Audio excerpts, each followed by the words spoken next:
Welcome to this explainer. Today we're diving into a really heavy but absolutely crucial piece of history, the 1943 Bengal Famine. This wasn't just some passing crisis. It was literally one of the most devastating humanitarian disasters in Indian history. So let's jump right in and explore exactly how and why this incredibly complex tragedy unfolded. Millions of lives lost. Honestly, before we even start analyzing the policies or the economics of it all, we really just need to ground ourselves in the sheer gravity of this tragedy. We're talking about an estimated 3 million people who perished. 3 million! Behind every single digit in that staggering figure is a human story. And truly understanding the immense scale of this loss is pretty essential before we start peeling back the layers of the systemic drivers behind it. Okay, let's dive into this with Section 1. A devastating humanitarian disaster, the 1943 Bengal Famine. Our source sets the historical stage here with a pretty stark definition, calling it one of the most devastating humanitarian disasters in Indian history.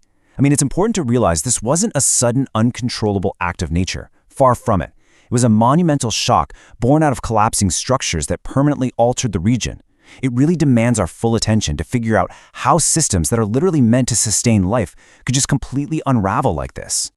Moving on to Section 2, the mechanics of starvation, how sustenance became unaffordable.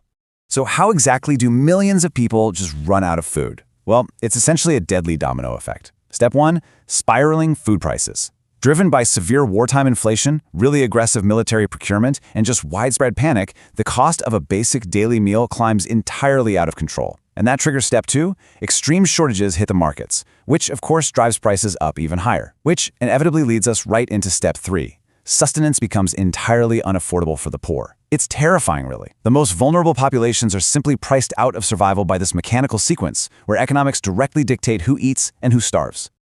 All right, Section 3, wartime pressures and policies moving beyond natural calamity. Now, what's really interesting about this is that when studying famines, it's super tempting to just blame a bad harvest, right? And yeah, for sure, natural factors and severe cyclones played a role here, sparking the initial challenge. But the crisis was heavily aggravated by two massive external forces, the immense logistical pressures of World War II and some deeply flawed British administrative policies. These included the denial policies, which literally meant deliberately destroying local boats and rice stocks just to prevent them from falling into advancing Japanese hands. All of this while aggressively diverting civilian resources for the war effort. Basically, nature might have struck the match, but wartime policy poured gasoline on the fire. Which brings us to Section 4, the tragic human toll. The on-the-ground reality. Those systemic policies we just talked about, they created a truly grim reality on the ground. Widespread starvation just became the norm. As immune systems collapsed from acute malnutrition, outbreaks of fatal diseases like cholera and malaria swept through the population like wildfire. Entire villages were deserted as people fled to Calcutta in this desperate, chaotic search for relief that, well, it often just wasn't there. We are left with this harrowing imagery of a society pushed way past the brink. It's the ultimate visceral human cost of administrative collapse. Finally, Section 5, Legacy of Systemic Failure, a tragedy haunting collective memory. So why does all of this matter to us today? Well, because, as the historical narrative outlines, this was not merely a natural calamity, but a profound systemic failure that continues to haunt collective memory.